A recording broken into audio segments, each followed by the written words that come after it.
अस्सलाम वालेकुम, एक बार फिर से खुशामदीद मेरे यूट्यूब चैनल स्टिचिंग पावर में। आज हम ये खूबसूरत सी 9 इयर्स बेबी की फ़्रॉक बनाएंगे। ये बॉक्स प्लेट फ़्रॉक है और ये बनने के बाद बहुत ही ज़्यादा खूबसूरत लुक भी दे रही थी। ये मैंने अपनी बेटी की बर्थडे पे बनाई थी ताकि वो इसे वेयर करके अपनी बर्थडे इंजॉय कर सके, और ये पहनने के बाद बहुत ही ज़बरदस्त लुक दे रही थी। और इसके ऊपर मैंने इस तरीके से 2 लेस का यूज़ किया था, आस्तीन पे 2 दफ़ा यूज़ किया था लेस का, और नीचे इसका जो बॉर्डर है उस पर मैंने 3 दफ़ा नेट ये लेस का यूज़ किया था। इसके अंदर मैंने लाइट सा सॉफ्ट सा इनर का यूज़ किया था, जबकि अपर इसका थोड़ा सा हार्ड है फैब्रिक, और जो इनर है वो बहुत सॉफ्ट है। तो चलिए आइए इसे बनाना स्टार्ट करते हैं। ये मेरा वो फैब्रिक है इनर, और ये इसका अपर वाला बहुत ही खूबसूरत था, शाइनिंग इसमें बहुत ही ज़बरदस्त थी। इस तरीके से मैंने इसके पार्ट कट कर लिए हैं। देखें कितना ज़बरदस्त लाइट सा बेबी पिंक कलर है, जो बच्चों पे बहुत ही ज़्यादा खूबसूरत भी लगता है। तो चलिए आइए इसकी कटिंग स्टार्ट करते हैं। सबसे पहले मैंने ये ऊपर के पीस अलग करनी है, जो नीचे का है हम इसकी पूरी लॉन्ग फ्रॉक बनाएंगे। अपर और नीचे बॉटम वाला पार्ट हम अलग नहीं करेंगे, ये पूरा एक ही पार्ट रहेगा, ठीक है। इस तरीके से आप लंबाई, जितनी आपकी लंबाई हो उस हिसाब से लंबाई ले लीजिए। मैंने इसकी लंबाई तकरीबन 27 से 28 इंच इतनी तकरीबन रखी थी। और इस तरीके से फिर मैंने इसके अंदर जितना भी हमारा फैब्रिक था ना, मैंने इसके अंदर ये बॉक्स प्लेट डाल ली थी। ये थोड़ी मिसिंग हो गई यहाँ से वीडियो। जितनी भी आप चौड़ाई रखना चाहें, ज़्यादा से ज़्यादा आप जितनी भी रख सकें। मैंने 26 या 29 इस तरीके से कुछ रखी थी, और जो इस बॉक्स प्लेट की जो चौड़ाई है वो तकरीबन 1.5 इंच है। इस तरीके से तकरीबन ये हमारे पास 3 इंच फैब्रिक हो तो हम उसको यूँ फोल्ड करेंगे तो वो हमारे पास 1.5 इंच की ये बॉक्स प्लेट तैयार हो जाएंगे। बॉक्स प्लेट मैंने सारे ही फैब्रिक पर डाली थी चौड़ाई में, सिर्फ साइडों से मैंने 2 से 2.5 इंच का फैब्रिक छोड़ दिया था जो हमारा आर्मोल में आएगा। बाकी देखें मैंने इस तरीके से अपने पूरी चौड़ाई के फैब्रिक पर यूँ बॉक्स प्लेट डाल ली थी। और इन प्लेट्स का रुख हम चाहें तो आधी प्लेट्स का रुख दूसरी साइड पर और आधी का दूसरी साइड पर कर सकते हैं, लेकिन मैंने सारी प्लेट्स का रुख एक ही साइड पे रखा था। इस तरीके से तमाम जितना भी हमारा फैब्रिक की चौड़ाई थी मैंने उतनी ही ले ली थी, और ये काफ़ी ज़्यादा थी क्योंकि मुझे ज़्यादा घेर बनाना था। इस वजह से मैंने ये बहुत ज़्यादा घेर वाली फ्रॉक बनाई थी। जो अक्सर बच्चे घूमते हैं ना, गोल गोल उन्हें घूमना पसंद होता है, तो वो यूँ गोल घूमते हैं तो उसे घूमती हुई अपनी फ्रॉक बहुत ही ज़्यादा खूबसूरत लगती है, पसंद है। इस वजह से मैंने इसकी ये फ्रॉक तैयार की थी। इस तरीके से देखिए हमने ये इस पर बॉक्स प्लेट डाल ली है। अब सेम यही पैटर्न हमने इसके बैक वाले पीस पर भी किया था, उस पर भी हमने इस तरीके से इसमें प्लेट्स डाल ली हैं। आप जितनी चौड़ी डालना चाहें चौड़ी डाल लीजिए, और अगर आप नॉर्मल कैजुअल सा शर्ट तैयार करेंगे तो आप उसके अंदर ये जो बॉक्स प्लेट है बिल्कुल बारीक बारीक से डालेंगे तो वो पिंटेक्स के उसमें बहुत ही ज़बरदस्त लुक देगी। अब यहाँ ऊपर से इसके शोल्डर के पास से शोल्डर का नाप करके अच्छे से इसको पहले फोल्ड कर लीजिएगा। इसकी एक प्लेट बाहर की तरफ रहेगी। इस तरीके से हम शोल्डर का निशान लगा लेंगे। शोल्डर के निशान के बाद आर्महोल का निशान लगाएंगे, और सेम वैसे ही इसकी कटिंग कर लेंगे जिस तरीके से हम अमूमन शोल्डर और आर्महोल वगैरह की करते हैं। बस इसमें ये कि पहले आपने इसमें ये बॉक्स प्लेट डाल लेनी है, और फिर उसके बाद आप इसका आर्महोल और फिर शोल्डर का निशान लगाएंगे। इसके ऊपर से भी उतनी ही चौड़ाई है जितनी हमने नीचे से इसके घेर की रखी थी। पूरा एक स्क्वायर हमने पीस ले लिया था, ठीक है। अब स्क्वायर हो जाए या रेक्टेंगल हो जाए, अगर लंबाई ज़्यादा है तो फिर वो रेक्टेंगल बन जाएगा। खैर इस तरीके से हमने ये इसके आर्महोल का यहाँ निशान लगा कर फिर इसके चेस्ट का निशान लगा लिया। ये फ्रॉक मैंने थोड़ी सी लूज़ रखी थी क्योंकि ये जो अपर पार्ट है ये थोड़ा सा हार्ड है। ये हार्ड है तो इस वजह से इसको मैंने थोड़ा लूज़ रखा था ताकि ये बहुत फ्लफी सी इसकी लुक आए फ्रॉक की। जैसे कि बारबी डॉल में अक्सर हम बारबी कार्टून देखते हैं तो फ्रॉक थोड़ी वो फ्लफी होती है, तो उस तरह का इसमें लुक आए। अब यहाँ चेस्ट के पास से मैंने इसकी कमर की कटिंग नहीं करी है क्योंकि मैं इस पर ऐसे ही सिलाई लगा लूँगी। अगर मुझे बाद में लूज़ करनी पड़े और तो मैं लूज़ ईज़िली कर सकूं, क्योंकि ये फ्रॉक इतनी जल्दी एक्सपायर तो नहीं होती। अब सेम इसी तरह से हम इसका इनर पार्ट भी कट कर लेंगे। इनर पार्ट को हम इस तरीके से 4 तहों में इस तरीके से फोल्ड कर लेंगे। फोल्ड करने के बाद सेम उसी तरीके से इसकी कटिंग कर लेंगे, लेकिन ख्याल रखिएगा जो हमारा इनर पार्ट है उसकी चौड़ाई कम है, और जो हमारा अपर पार्ट है फ्रॉक का उसका घेर बहुत ज़्यादा है, तो हम उसको नहीं इतना ज़्यादा मेंशन करेंगे। बस जितना हमारा इनर पार्ट का घेर है हम उतना ही रख लेंगे।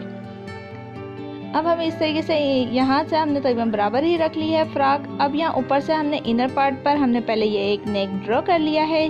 वीडियो शॉर्ट से शॉर्ट हो, बस आपको एक आइडिया देना है कि मैंने ये फ्रॉक किस तरीके से स्टिच की। सबसे पहले आप इनर पार्ट पे अपना नेक ड्रॉ कर लीजिए। सिंपल मैंने इस पर यू शेप की तरह नेक एक ड्रॉ किया और फिर उसके ऊपर हम अपना अपर पार्ट इस तरीके से रख लेंगे। अपर पार्ट हम अपना जो अपर पार्ट की जो रॉन्ग साइड है वो हम ऊपर की तरफ रखेंगे, ठीक है। यहाँ सेंटर में हम सबसे पहले कट का एक निशान लगा लेंगे अपर पार्ट पे। और जो हमारा इनर पार्ट है ना उसके ऊपर देखें ये इस तरीके से क्रीज ऑलरेडी बनी हुई है ना, हमारा सेंटर है ये, तो हम उसी सेंटर को मेंशन करेंगे और बस जिस तरीके से हमारे ये यू शेप में हमारा नेक है ना बिल्कुल सेम उसी शेप में हम इस पर सिलाई लगा लेंगे। कटिंग हम बाद में करेंगे, पहले हम सिलाई लगा लेंगे।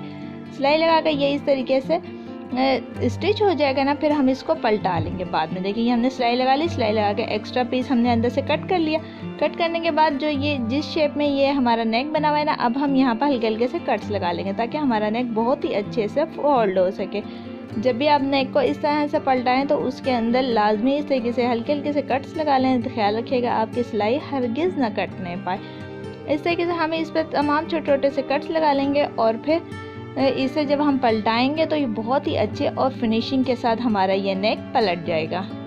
अब हम इसे अच्छे से पलटा लेंगे। पलटाने के बाद हम इसके ऊपर एक बूट की सिलाई लगा लेंगे। सबसे पहले हमने इसे अच्छे से पलटाना है और ख्याल रखिएगा इसके ऊपर आयरन करते हुए बहुत ही ज़्यादा हल्की इस्त्री का आपने यूज़ करना है, ज़्यादा तेज़ गर्म इस्त्री ना हो। अब हम इस पर एक बूट की सिलाई लगाएंगे। एक बूट की सिलाई लगाने के बाद देखें इस नेक में कितनी ज़बरदस्त फिनिशिंग आ गई बगैर फ्यूज़न के, और कितना फिनिशिंग वाला हमारी ये नेक रेडी हो गया है। मैं अक्सर अपने बच्चों की नेक बनाते हुए फ्यूज़न का यूज़ नहीं करती क्योंकि उससे बहुत ज़्यादा उलझन देती हैं ये चीज़ें, और लेस भी बहुत ही ज़्यादा सॉफ्ट यूज़ करती हैं। ये बैक पीस ले लिया है हमने इनर का। अब हम इसके अंदर ये जिप का यूज़ करेंगे। देखें अब हम ये जिस तरीके से हमने ये पहले ऊपर का ये बे नेक बनाया है बे शेप में, फिर एक नीचे लाइन जितनी हमारी जिप है ना उतनी हमने नीचे एक लाइन ड्रॉ कर ली है। सबसे पहले अब हम इसमें बैक पीस रखेंगे। बैक पीस का जो राइट साइड है वो हम ऊपर की तरफ रखेंगे, ठीक है। इस तरीके से सारा जो रॉन्ग साइड था प्लेट वाला हिस्सा वो नीचे की तरफ चल गया। सारी प्लेटों का रुख एक साइड पे करना चाहें एक साइड पे कर लीजिए, वरना आधी राइट साइड और आधी लेफ्ट साइड पे कर लीजिए इस तरीके से। लेकिन मैं सारी प्लेट्स का रुख एक ही साइड पे करूँगी।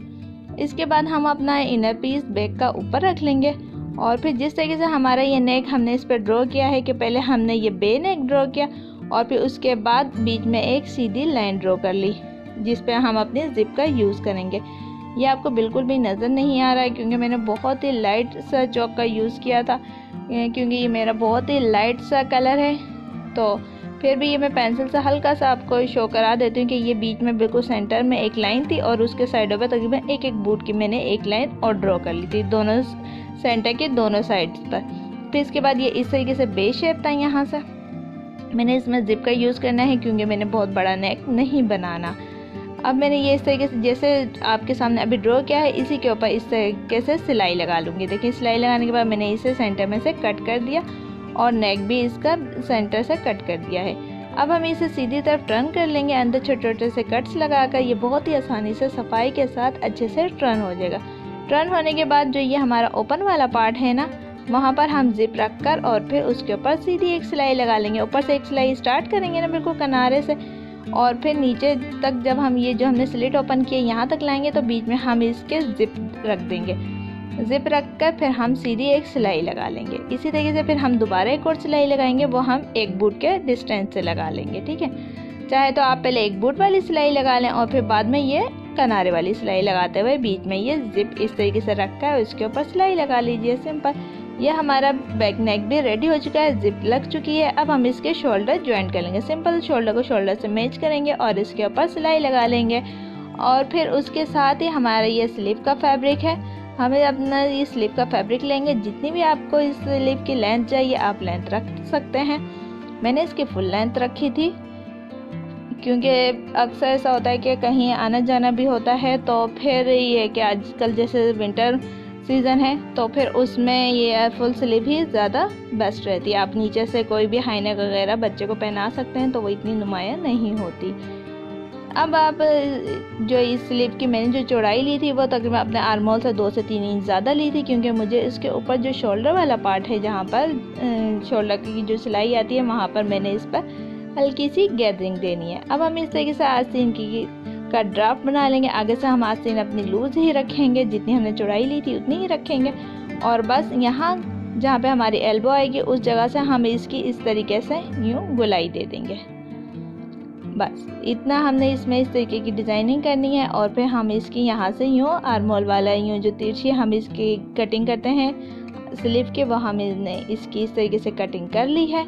और जो ये आस्तीन वाला ये वाला पार्ट है, इसकी भी हम इस तरीके से देखेंगे। ग्राफ आपको बहुत ही अच्छे से नुमाया हो रहा है चौक का निशान। तो अब हम इसको इसके ऊपर इस तरीके से कटिंग कर लेंगे।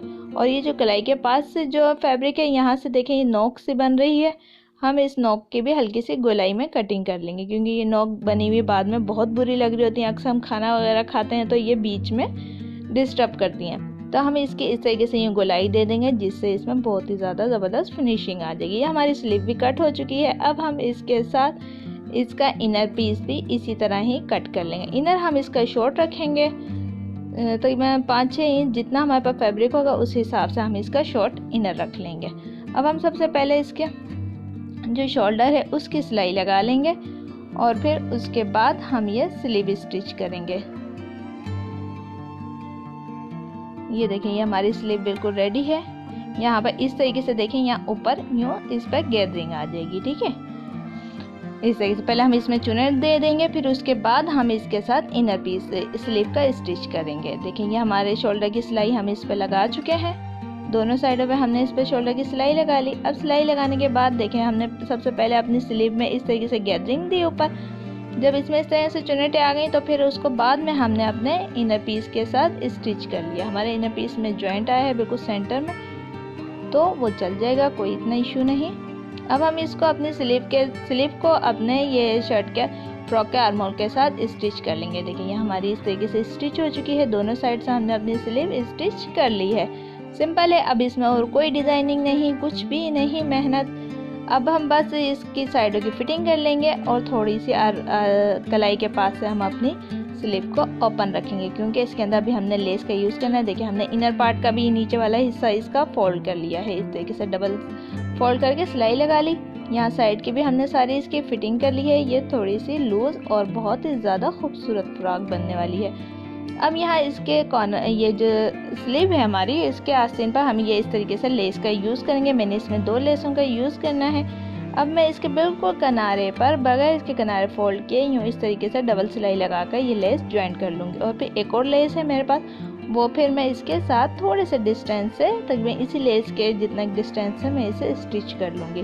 अब आप चाहें तो नीचे भी 3 लाइन्स लेस की लगा सकते हैं, और स्लीव पर भी मैंने यहाँ और सेंटर में दूसरी लेस का यूज़ किया, और ऊपर नीचे ये दूसरी लेस है। 2 तरह की लेस का मैंने इसमें यूज़ किया, जो बहुत ही ज़्यादा खूबसूरत लुक दे रही थी, बिल्कुल ऐसा ही जैसे कि ये एक रेडीमेड फ्रॉक है। मैंने इसमें कैन का भी यूज़ करना था, लेकिन फिर मुझे वो इतनी अच्छी नहीं लगी इसके अंदर, क्योंकि इसकी जो नेट है वो खुद ही ऑलरेडी थोड़ी सी हार्ड है, जिसकी वजह से ये खुद ही एक बारबी लुक फ्रॉक का दे रही थी। इस वजह से मैंने इसमें कैन का यूज़ नहीं किया। अब ये हमारी स्लीव की देखें गोलाई कितनी ज़बरदस्त आई है, कितनी ज़बरदस्त इसमें फिनिशिंग है, और ये फ्रॉक बिल्कुल रेडी हो चुकी है। अब ये इसका जो नेक है ये बहुत सिंपल है। अब हम चाहें तो इसको ऐसा ही छोड़ दीजिए, नहीं तो आप इसमें इस तरीके से पल्स का यूज़ कर लीजिए। ये पल्स लगने के बाद आपको फ्रॉक का जो नेक है वो इस तरह का लुक देगा, जैसे कि आपने कोई माला या कोई नेकलेस पहना हुआ है। अब हम इस पर इस तरीके से ये पल्स लगा लेंगे। आप चाहें तो जिस तरीके से मर्जी लगा लीजिए। मैंने इसे थोड़ा सा जिगजैग लुक में लगाया है, जो कि कुछ लगने के बाद इस तरह का लुक दे रहा है। ये देखें, ये मैंने इस पर इस तरह नेक पर हमने इसके पल्स का यूज़ कर लिया है, क्योंकि मेरी बेटी नेकलेस वगैरह नहीं पहनती, तो मैं उसके फ्रॉक में इसी तरह का लुक दे देती हूँ, ताकि वो पहनने के बाद ऐसा ही लगे कि जैसे कि आपने कोई माला वगैरह या फिर नेकलेस पहना हुआ है। ये हमारी फ्रॉक बर्थडे फ्रॉक बिल्कुल रेडी है। मिलते हैं एक नई वीडियो के साथ। अगर आपको वीडियो पसंद आई हो तो लाइक और शेयर कर दीजिएगा, और अपने खूबसूरत से कमेंट का इज़हार कमेंट सेक्शन में भी ज़रूर दीजिएगा। अल्लाह हाफिज़।